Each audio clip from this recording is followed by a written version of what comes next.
les Rouennais atténuants, dire « Oh non mais vous voyez les pauvres gens, votre ville elle est saturée ». Et donc, nous avons la solution, on va créer cette grande infrastructure. Tous les travaux qu'on a pu établir au cours de l'enquête publique, je dis nous, mais c'est pas que effet de serre, hein, c'est la coalition climat, un ami des plateaux Est, qui est prof à l'INSA, qui a fait des études très, très précises, tout montre que ça ne va pas atténuer les problèmes de circulation interne et ce qu'on appelle les circulations d'échange à l'intérieur de notre territoire. Et donc, on a ce projet qui est devenu un projet d'État pour répondre à une problématique nationale, voire européenne, qui aujourd'hui perd toute légitimité. Alors, je peux me permettre, comme ça tu souffles 2 secondes, et Paris s'est dit, qu'est-ce qu'on va faire de la Normandie? Et Paris a dit, la Normandie sera un gros tuyau de pénétration des marchandises en Europe importées de Chine. Hop. Et quel est l'intérêt? L'intérêt, il est économique. Dans le tuyau, vous mettez une sorte de barrière de péage, une taxe, et vous créez de la richesse. Quand il y a un conteneur qui remplit de jouets débiles, fabriqués en Chine, qui se casse au bout de 2 secondes pour le marché européen, il va payer 2 € de taxes en passant, il va payer les péages, il va payer, hop, et nous, ça va générer notre richesse. C'est ça le concept jacobin de Paris, de la vision de la Haute-Normandie, c'est celui-là. Donc, et ça, c'est la vallée de la Seine. On prend Le Havre, Rouen, on rentre par Paris et après, on inonde l'Europe. À ça, une erreur majeure. Et je reviens à l'analyse que nous partageons pour avoir discuté, c'est celle de la géologie, de la géographie. Parce que sur ces gros tuyaux, nous sommes en concurrence avec Anvers et Rotterdam. C'est le même, hein, c'est des gros tuyaux où les bateaux ils arrivent de partout dans le monde, ils déversent leurs containers ou quelle que soit la forme, et après ils inondent l'Europe. Sauf que là-bas, comme le chantait Jacques Brel, c'est le plat pays. Et que quand vous prenez une tonne de marchandises et que vous les déplacez 1 tonne sur le plat, vous dépensez moins d'énergie et moins de sous que quand vous les déplacez 1 tonne sur une géologie qui est à coteaux, à Seine, etc. Et donc, dans la compétitivité, dans le monde libéral, ce pari est d'ores et déjà perdu pour l'État français. Et ça fait de nous, quelque part, pourquoi est-on une région sacrifiée? Fondamentalement en matière environnementale, c'est la cause est là. Parce que l'État jacobin s'est complètement concentré sur cette vision stratégique de la Normandie. C'est ce qu'on appelle l'interland, l'entrée des marchandises. On taxe et on ne réfléchit pas. On sacrifie l'environnement, on sacrifie le social en Haute-Normandie pour le destin de la France, hein, parce que voilà, il faut faire rentrer les marchandises par la France pour les taxer. C'est là, et là, le contournement est un petit maillon de ce grand raisonnement. Aujourd'hui, on se retrouve avec ce projet que je qualifie de pharaonique, alors que l'État, lui, n'est pas fou. L'État a toujours 2 fers au feu. Et en ce moment, est en train de se concrétiser un projet un peu plus à l'ouest qui va arriver via la vallée de l'Oise sur l'Île-de-France, qui est le fameux canal Seine-Nord. Et donc, là, on est face à une interrogation majeure, c'est quelle est l'intention réelle de l'État? Est-ce que l'intention réelle de l'État est effectivement de persévérer dans cette logique logistique pour laquelle on est hyper critique pour des questions climatiques, des questions de qualité de l'air que l'on se rend bien compte aujourd'hui, ou est-ce qu'il est vraiment prêt à jouer une intégration européenne avec une association avec ce que dans les bouquins de géographie on appelle le Northern Branch, c'est-à-dire cette façade maritime de l'Europe, qui est une des premières façades maritimes au monde, hein, qui va de Anvers à Hambourg. Et donc, voilà une problématique globale qui amène enfin, c'était le 3e point, sur les nuisances. Il y a une articulation entre un désir local président du Conseil constitutionnel qui par avant avait des responsabilités, qui finalement a passé la patate à l'État, et l'État qui a adapté le projet local. Et pour vous rappeler ce que disait Guillaume, et l'État a sauté sur l'alternative qui avait été proposée lors du débat public, souvenez-vous. Hein, on avait proposé un contournement large, et c'est effectivement ce que nous avons. Donc, ça sont les modalités des viaducs, l'impact sur la masse d'eau et autres, et là je parle plus particulièrement sur la nuisance. Première nuisance, c'est la forêt de bord. Forêt de bord, c'est le point bleu que vous voyez à l'intérieur d'une aire métropolisée des poumons verts. Ça se pose à une petite échelle dans votre commune à Franqueville, mais ça se pose à une échelle plus vaste. Or, il se trouve que cette forêt est rabotée constamment, que les arguments, en particulier techniques des naturalistes, n'ont que faire, jusqu'à susciter une indignation auprès de populations qui seraient plutôt favorables à ce genre de projet, sont les habitants du Val de Reuil. Beaucoup d'entre eux habitent dans ce secteur et travaillent sur l'agglo de Rouen, où sont amenés à des déplacements professionnels. Mais le projet tel qu'il est configuré, avec cette espèce d'immense restant qui va longer la forêt de bord, les coupe de leur bois. Et là, on voit bien que les mentalités ont considérablement évolué.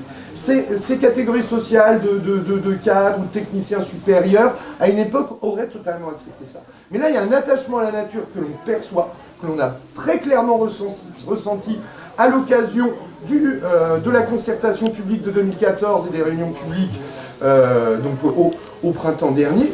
Et donc, on voit très bien que ça ne passe plus. Hein, et que ce n'est pas une lubie d'écolo, en fait. C'est qu'il y a un vrai attachement au lieu. Alors ensuite, bon, la vallée de la Seine et le débouché de la vallée de l'Andelle, et là une énorme incompréhension, parce qu'on a un secteur économique qui est en déshérence, pour plein de raisons, il serait trop long d'y revenir. Le maître d'ouvrage prétend répondre aux besoins des industriels, des acteurs économiques de la vallée de l'Andelle, mais il ne prévoit pas d'interconnexion. Et donc on a là une opposition... Peut-être dire Alizé, Pitre, Macri... on passe ici. Voilà. C'est vrai que la carte, elle manque de réalité. Oui, c'est... Je sais pas, mais... Je pourrais projeter d'autres cartes qui sont dans la brochure. Donc, il y a un super petit film qui a été réalisé par un ami de Louviers qui permet de cheminer le long de ce tracé. Donc là, on monte sur un viaduc avec une contradiction entre les modalités, entre les objectifs visés et les modalités. On ne désenclave pas une vallée en passant au-dessus. En particulier parce que les camions ne volent pas. Et là, on a vraiment un problème. Donc là, je vous parlais du grignotage de la forêt de bord. Là, j'en étais arrivé au fameux viaduc. Et donc, dans ce secteur-là, on est typiquement dans une problématique agricole et, j'allais dire, touristique. Touristique parce que ça domine la base de pause, les étangs, et que quand vous serez sur la base de pause, bah, vous serez ce viaduc à ce moment-là. Effectivement. Et là, il y a un vrai sujet d'interrogation sur les choix faits au niveau local et au niveau national, parce que une des orientations économiques qui semblent les plus soutenables en termes d'impact au niveau local, mais aussi en termes de rémunération, si on doit adopter une logique de développement durable, c'est un développement touristique sur la valorisation paysagère et la valorisation de l'idée de terroir. Alors là, on est sur un magnifique terroir, qui est connu via les impressionnistes, la littérature romantique du 19e. Et là, ils prennent délibérément le parti de tronçonner ce lieu-là pour apporter aucun acquis aux résidents. Et là, on est bien dans la problématique globale de ce projet. C'est un projet qui se fait aux dépens des populations locales, qui n'y trouvent à mon sens, et de surcroît parce qu'il y aura un péage, de aucun avantage, ne serait-ce en pénétrant pour Rouen. Et donc, on arrive à une interconnexion complexe. On est effectivement là, à l'est des Authieux, dans un relief très vallonné. Et le maître d'ouvrage, là, s'est perdu avec une vraie volonté de limiter les impacts de son projet, mais en trouée, en viaduc couvert. Et là, je pose une question très claire, c'est quel concessionnaire va être assez fou pour s'engager dans un projet défini de la sorte avec 1001 contraintes. Des contraintes directes pour cacher le tracé, des contraintes que j'appellerais indirectes pour atténuer les épisodes de pluie, atténuer les pollutions. Et donc on a un chapelet de bassins sur les côtés qui vont accroître les impacts agricoles sans manifestement, de l'aveu de certains hydrogéologues, protéger les ressources. On chemine, on arrive sur Beauce, et là, il y a un point qui n'est pas directement lié au projet, mais qui est la conséquence des arbitrages entre l'État et les collectivités locales. C'est que la métropole veut se développer sur cet axe-là, Beauce jusqu'à Martinville. Et on peut lire un truc, alors moi ça m'avait fait sourire, c'est que le maître d'ouvrage, quelqu'un lui a sans doute tenu la plume, parce que je connais bien les gens de l'Adréal de Haute-Normandie, enfin de Normandie, spontanément ils n'écrivent pas des conneries de ce genre. Avec des objectifs de peuplement à Martinville en 2050 à plus de 20 000 habitants. Et là, je pourrais citer un personnage de l'Adréal qui, après une des réunions du débat public, s'est presque excusé en disant non mais c'est... Voilà, donc on pourrait caricaturer en logements sociaux. Des tours autour du château de Martinville, ça peut être très sympa. Je suis sûr que les touristes japonais vont apprécier. Et donc on est dans une absurdité complète, et là, avec une bonne excuse, parce qu'ils veulent faire ici la zone de développement de la pharmacochimie. Avec l'idée qui n'est pas conne, on va faire venir des cadres, on va faire de la start-up pharmacomédicale, mais excusez-moi, on le voit bien, et je citerai une autre métropole gouvernée par la majorité présidentielle, si les jeunes diplômés parisiens vont à Nantes, c'est pas parce qu'ils croient qu'un aéroport va arriver, s'il arrive un jour, c'est parce qu'il y a vraiment un cadre de vie propice, vraiment l'idée d'une ville en interface, mer, terre, campagne, que les urbanistes locaux ont magnifiquement su valoriser. Et ce qui est étonnant, c'est que quand on fait quelques centaines de kilomètres plus au nord, on oublie ces succès urbanistiques remportés par les métropoles de la façade atlantique, alors que fondamentalement, on peut considérer qu'il y a un point commun entre la situation de notre ville de fond d'estuaire et Nantes. Et là, on a un projet qui scie la branche sur laquelle nous sommes assis. Parce qu'un des projets de la métropole aujourd'hui, on le voit par rapport à un autre projet qui est le quartier Gare Rive Gauche, c'est de faire venir des cadres supérieurs à Rouen. C'est le fameux projet Seine-Cité. Ben, j'y suis ni pour ni contre, bien au contraire. Mais faut-il encore que l'écrin soit conforme à l'objectif visé? Et si on met un autoroute à la campagne, sans infrastructure de transport en commun, sans modalité de connexion avec le cœur métropolitain, c'est d'une absurdité sans nom.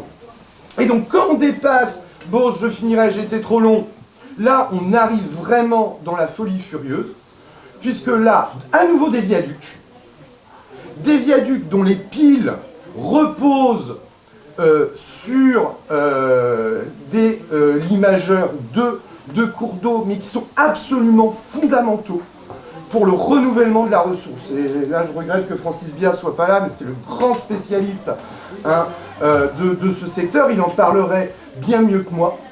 Et Et là, je peux le dire publiquement, on a mis en évidence au moment de la concertation des choses très étonnantes. Alors je ne sais pas si c'est des erreurs ou de la tromperie. Ils ont oublié des passages de THT, de ligne à haute tension. Ils ont manifestement oublié des documents qui figurent au SAGE. Le SAGE. C'est quoi le SAGE? Alors c'est le schéma d'aménagement de gestion des sols. Donc c'est tout le problème de la ressource en eau. Et donc, là ils ont été très gênés au point que, chose rare, l'Adréal demande qu'il y ait une nouvelle étude d'impact biodiversité sur ce secteur. Puisque manifestement, ce qui avait été fait dans le cadre de ce qu'on appelle la levée des risques avait été mal fait. En voiture, on se déplace en vacances, je ne sais pas quoi. Donc là, on a une solution qui va être similaire à celle du PL Transit, qui fait le même, qui est ce qu'on appelle le Pucheuil. C'est une bataille que nous avons repérée il y a bien longtemps. Au Pucheuil, un peu plus loin, un peu plus haut sur la carte, il y a là une capacité de déviation par l'A29 au niveau de Saint-Saëns. Le 28 se sépare en deux. Il y a la partie qui va ramener sur le tunnel de la Grand-Mare, ici, et une autre qui amène sur l'A150 qui va permettre de passer par là. Tout ce qui est transit peut passer par l'ouest. Il n'y a pas de besoin de dépenser 1 milliard d'euros pour une branche est. Elle existe à l'ouest et raccordement du pont Flaubert aidant, je dirais, malgré, mais pas pour dire qu'il faut le faire, mais en tout cas, il semblerait que ce soit un projet. On a une continuité autoroutière qui est totalement faisable. Il suffit de poser un panneau à ce qu'on appelle l'échangeur du Pucheuil en disant « Véhicule en transit, interdit en gros à gauche qui ramène sur le tunnel de Grand-Mare, passer à droite, à 29, à 150, Flaubert, à 13. » C'est réglé, c'est fini. Patrick ? Oui, c'est ce que j'ai dit au commissaire enquêteur. Ils m'ont répondu que le pont Flaubert était déjà saturé avec 70 000 véhicules par jour. Aujourd'hui, personne ne peut nous expliquer que le pont est saturé, que les accès soient saturés au vu de la nature des accès. Puisque je vous rappelle que l'État, quand il a fait avec les collectivités, et on pourra se poser la question de savoir pourquoi ce pont est levable et pourquoi on n'a pas fait plutôt... Et moi, je suis relativement contre l'ensemble du système, mais dans leur logique, on aurait pu, plutôt que d'avoir un pont levable, essayer d'avoir des abords fluides qui permettent une fluidité, et encore, moi, je ne suis pas pour la fluidité, mais dans leur logique encore, pour s'en sortir. Donc, j'ai fait le transit sur la carte qui n'existe pas. Je crois qu'il faut toucher la prise, en fait. Voilà. Le transit est potentiellement ce qu'on appelle le contournement ouest, pour rire. Il existe, il est faisable, il permet de rejoindre la 13, puis la 28 qui descend sur Alençon. C'est du réglé, pas besoin de dépenser 1 milliard. Donc venons-en maintenant au trafic d'échange. Donc nous avons le trafic VL d'échange, les voitures. Donc en gros, ça correspond à quoi? Les gens de la campagne, mais surtout les gens de la périurbanité, qui viennent travailler sur le centre urbain. Eux, donc c'est le trafic d'échange, c'est-à-dire on part de l'extérieur et on s'arrête à l'intérieur, on ne traverse pas. On s'aperçoit, alors tout ce qui vient de la campagne est quand même relativement minoritaire en termes de flux, de voitures, j'entends, je suis sur les VL. À l'intérieur, la grande question est celle du péage. C'est-à-dire que si vous habitez là, et que vous travaillez principalement sur un centre d'activité qui se situe autour de la Seine, vous allez prendre un temps de trajet excessivement important parce qu'il va vous falloir re-rentrer par le sud. Plutôt que de prendre un radian qui vous ramène, vous allez prendre la liaison à 28 à 13 et en plus, il va falloir remonter. Donc, on va avoir un effet de coût et de longueur de trajet qui va être dissuasif pour ces personnes. Nous, très clairement, on dit... C'est pas une infrastructure routière qu'il faut. Ce sont des parkings de délestage qui se situent, ici, dans ces zones-là, de 2000 à 2500 places, des grosses lignes de transport en commun qui ramènent vers le centre pour le pendulaire. Cette infrastructure est inefficace et inopérante pour les VL en échange. De même, aujourd'hui, il y a la liaison dite Nord-Sud F2, T4 qui s'est transformée, etc. Nous prenons dans notre contribution T4 une réorientation de la tête nord de T4, enfin l'extrémité nord de la ligne, pour la mettre ici avec un gros parking.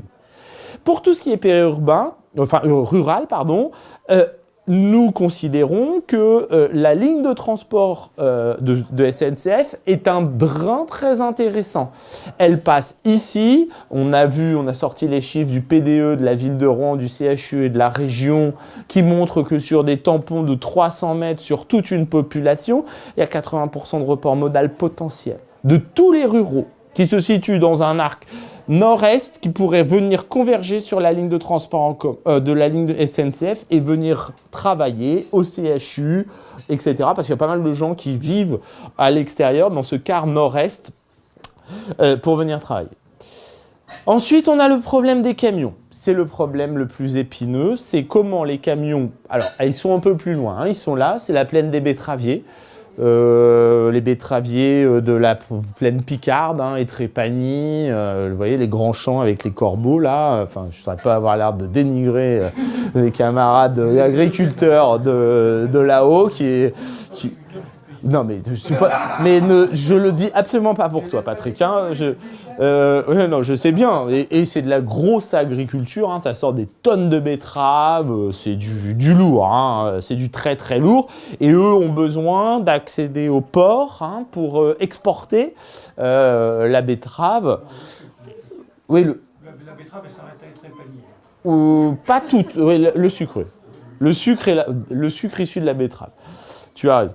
Mais donc là, eux, ils ont un problème, c'est comment rejoindre le port. C'est le vrai seul sujet de ce contournement Est, ça va être ce sujet-là. On pourrait imaginer, et là, il y a un différentiel d'à peu près 28 centimes à la tonne, de les renvoyer sur la 28 et de remonter et de faire le tour par le Pucheuil. On pourrait imaginer les renvoyer sur la 13 via une nationale aménagée, qui coûterait bien moins cher qu'1 milliard. Pas une ligne, on pourrait imaginer de construire une ligne de chemin de fer, parce que là, il faudrait quasiment la construire, enfin, elle est vraiment dans un état difficile. C'est le vrai seul sujet du contournement Est. Alors, si je peux me permettre, oui, vas-y. Tu étais peut-être là ce jour-là, Patrick, c'était un conseil consultatif de développement de la métropole, il y a eu une réunion spéciale sur le contournement Est et début juillet, de mémoire.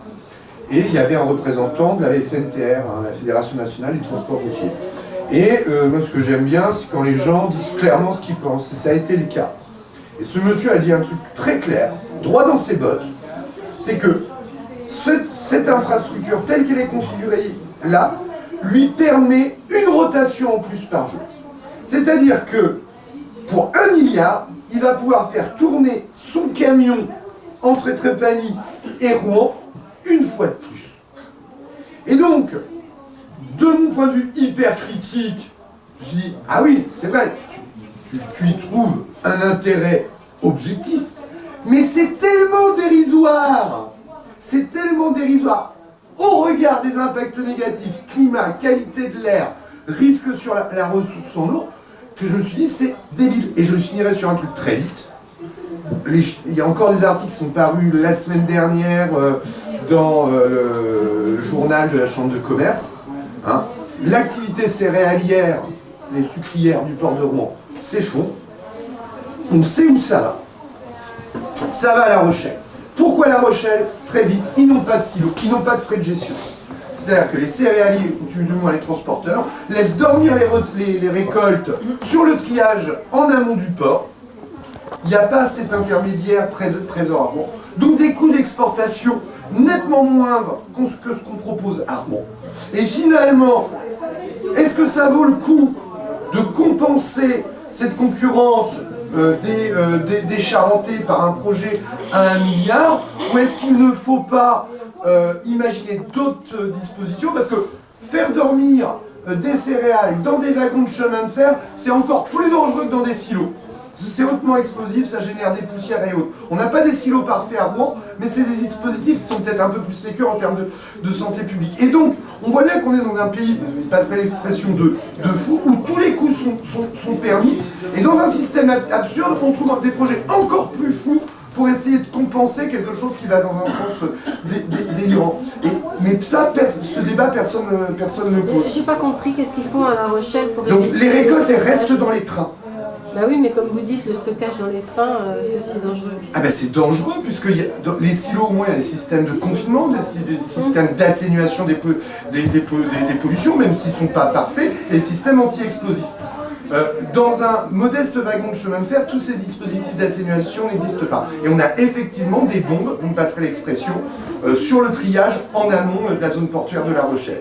Et ça, c'est pas satisfaisant, notamment par rapport à la pollution atmosphérique.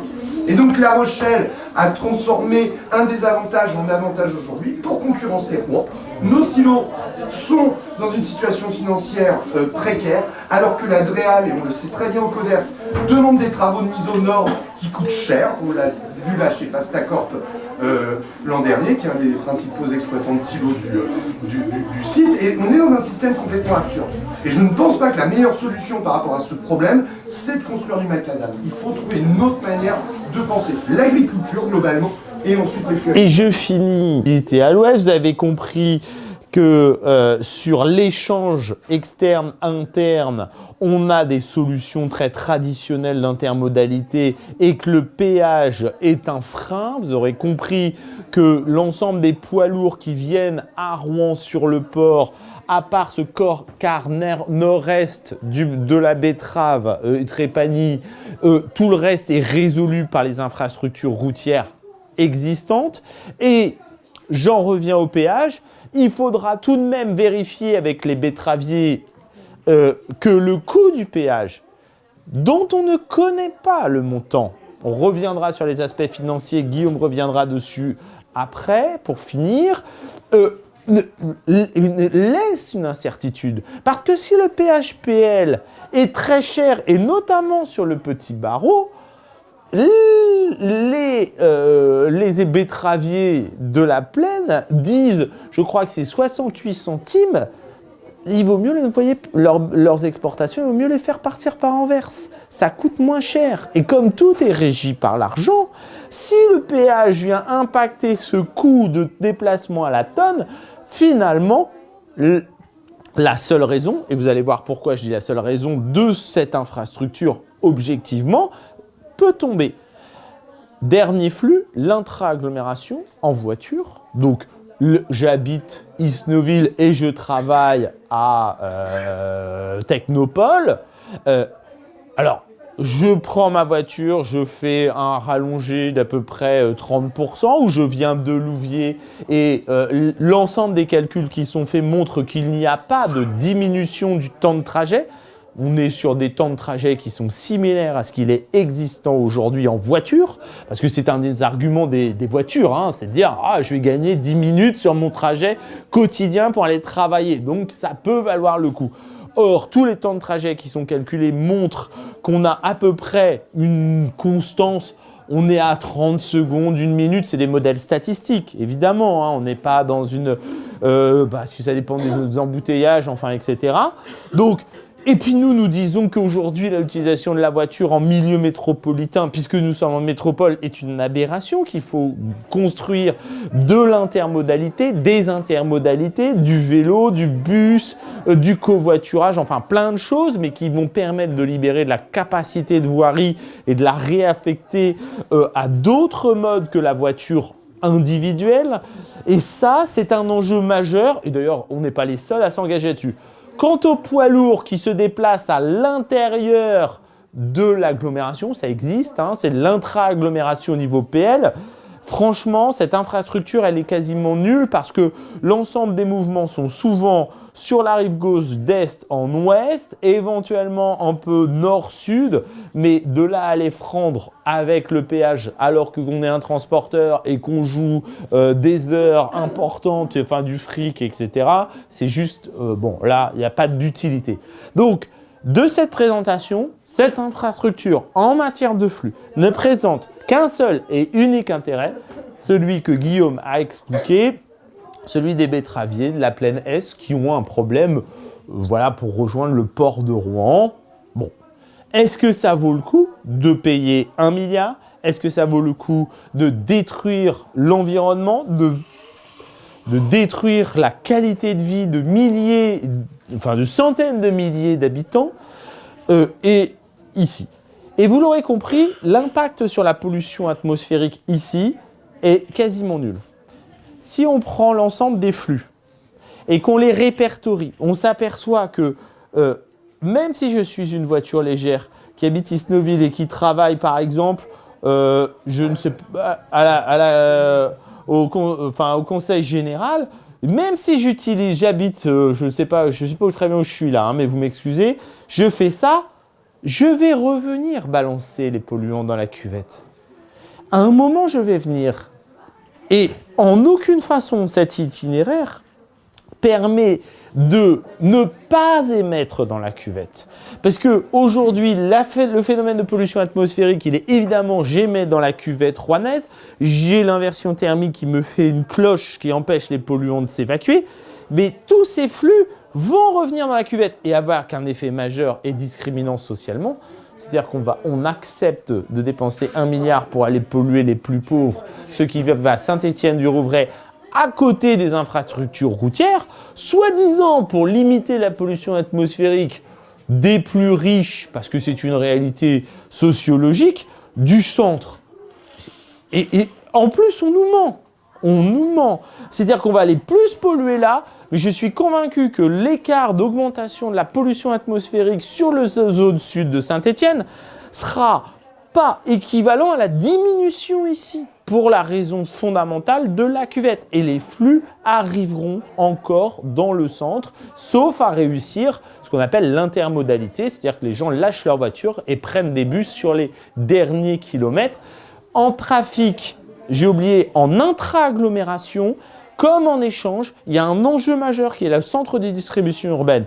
On met une plateforme où les gros camions arrivent, on décharge les marchandises et on les recharge sur des véhicules à vélo ou des petits véhicules pour les ramener sur les derniers kilomètres en centre-ville. Ça, c'est une politique de la logistique urbaine qui est intéressante. C'est une politique de la logistique urbaine qui aujourd'hui n'existe pas et qui viendrait complètement tuer tout le problème de l'échange. Grosso merdo, on a un machin qui coûte 1 milliard. J'y vais à la truelle. Alors l'État, je vous disais tout à l'heure, veut bien financer, mais il n'a pas les moyens. Donc l'État fait comme au 19e siècle, comme à l'époque de Sevron-Roi ou Louis-Philippe, il fait de la garantie d'emprunt. Et donc concrètement, en vocabulaire contemporain, ça veut dire une concession. C'est-à-dire que l'État s'engage à garantir les emprunts d'un exploitant privé qui va pouvoir construire, puis, le cas échéant, exploiter le machin.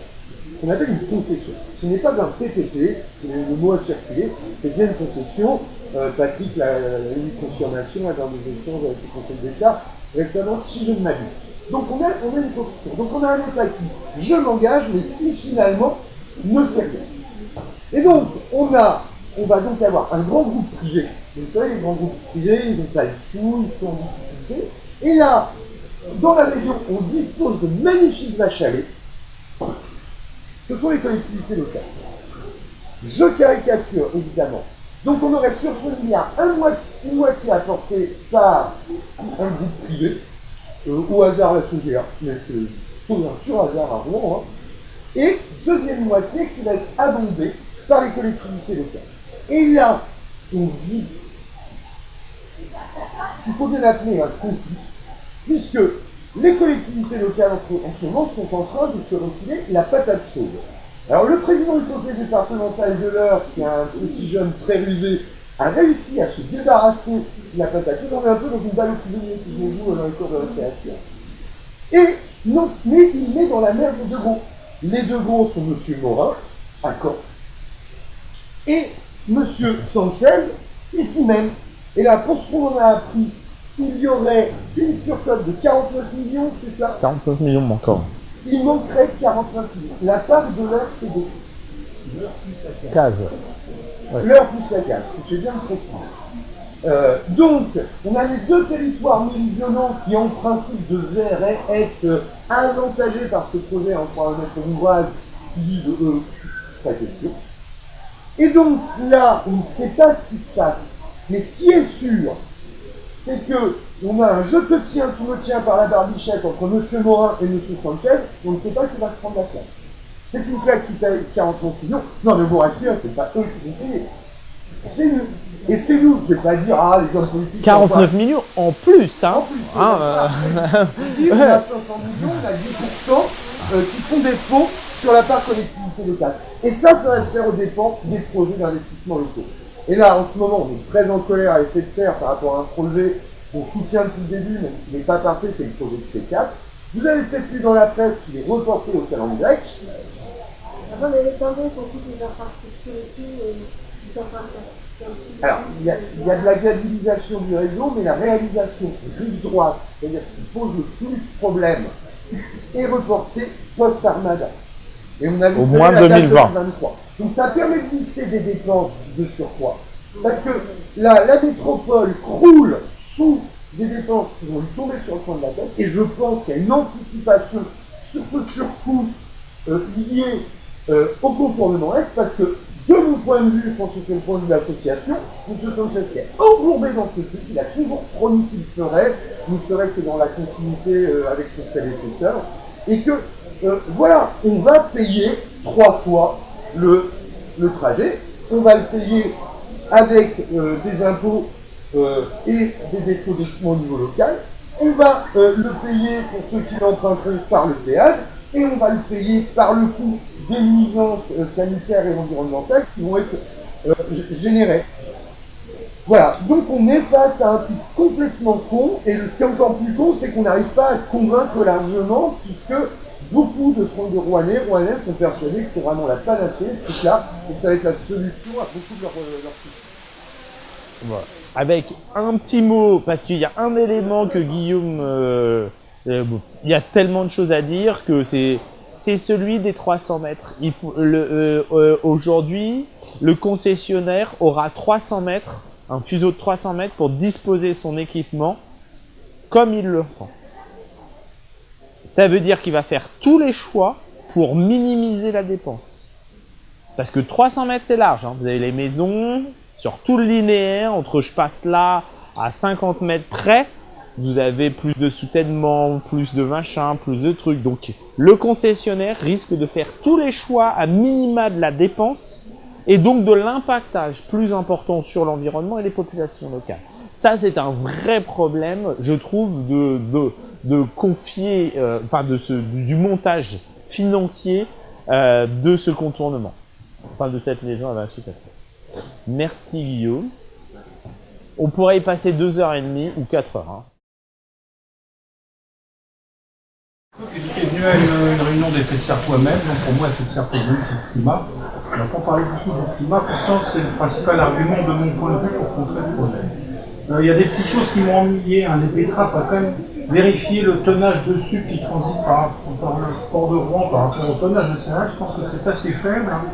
Le sucre, il n'a pratiquement plus d'exporté. Le sucre produit en Europe, il est consommé en Europe, donc il faudrait quand même... Oui, tu as raison, hein. Tu as raison. Mais la céréale peut rentrer par l'A13. Non. Oui, non, mais... Non.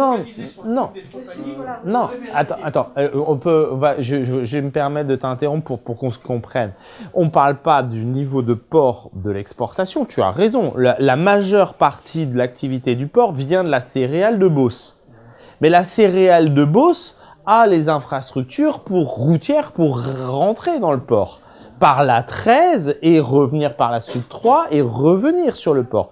Là, on parlait des besoins de trafic d'échange des camions qui viennent de l'extérieur et qui s'arrêtent au port, liés au contournement Est. Le contournement Est ne changera rien pour un camion qui vient de Chartres, rempli de céréales. Rapport, moi je ne suis pas d'accord avec l'analyse que fait Guillaume, l'enquête publique, les contributions ont été tellement massivement négatives que la commission d'enquête ne pouvait pas se permettre.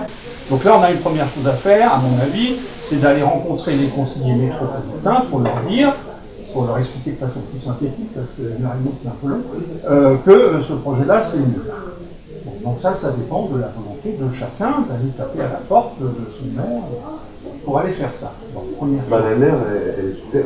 Bon.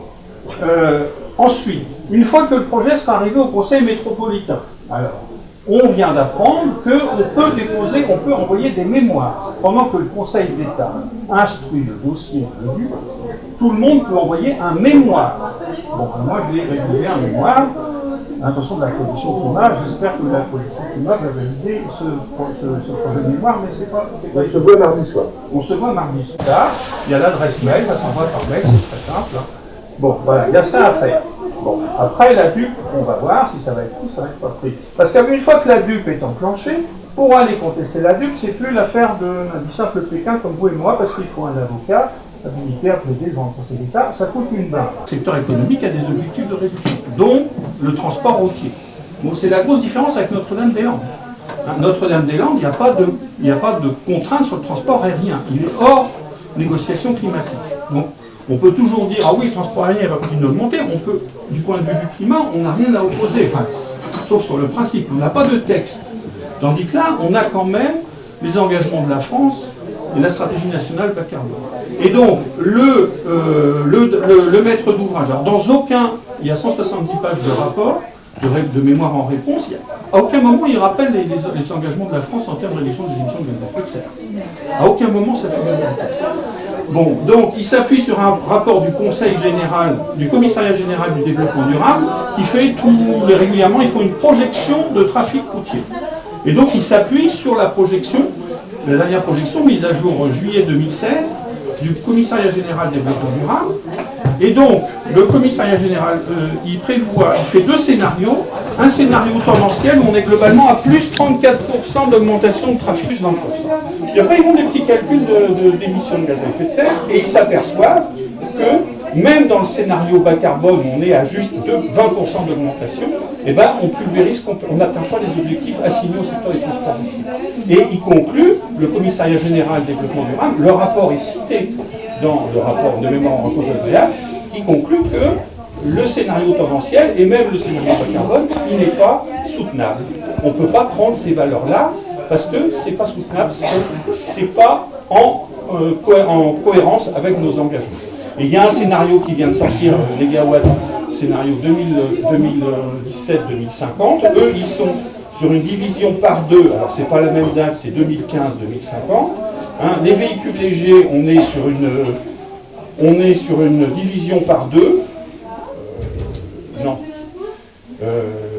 Alors, les camions, on est en 2015 à 250 gigatonnes kilomètres, on passe à 120. On divise par deux pour les camions.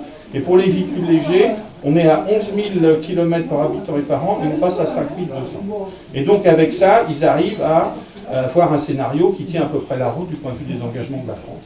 Donc pour moi, ça c'est vraiment l'argument le plus fort, c'est de dire que l'étude de circulation qui a été faite dans le dossier d'enquête, eh ben, elle est caduque, puisqu'elle ne correspond pas aux engagements de la France.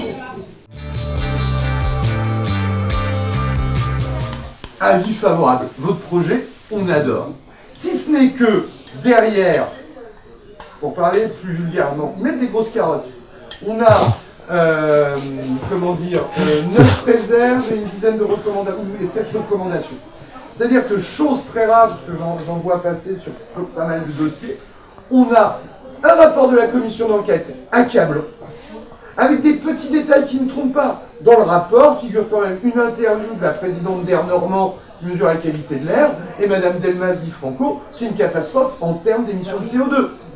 Là, avec Francis Bia, qui n'est pas là ce soir, mais on a admis qu'avec un bout de national, alors il faut se pencher, mais qui ferait un barreau nord-sud on a juste besoin d'une nationale plus à l'est, on pourrait évacuer sur la Tourville et la 13 à des coûts bien moindres.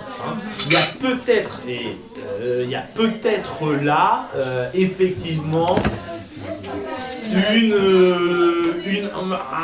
une petite route, alors c'est entre deux tronçons nationales, bon là j'ai plus ça en tête, mais c'est possible.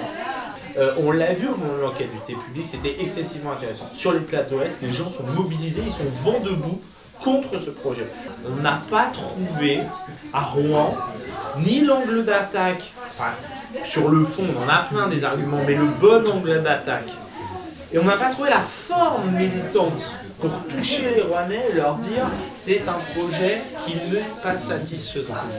Aujourd'hui, je pense que dans la lutte globale sur le cantonnement, Framboise en parlait tout à l'heure, il y a les perspectives de ZAD, tout ça est relativement construit, on sait on sait à peu près avec qui c'est possible, etc. On a fait le boulot d'expertise, de dépôt, on suit le Conseil d'État, on s'étripe un peu sur est-ce qu'il y a plus assez, moins assez de climat, ce qui à mon avis n'est pas très intéressant, je le dis aussi, désolé. Un des manques du mouvement, on va dire, anti-liaison à 28 à 13, c'est comment on vient parler aux Rouennais. Enfin, de quoi on leur parle et comment on leur parle. Là-dessus, on est sec et on cherche. On cherche pour le printemps ou l'été comment on peut faire, comment on peut s'adresser pour éviter d'être... c'est très bien d'être 20 dans une salle à discuter, c'est pas le sujet. Et comment dépasser cette dimension-là.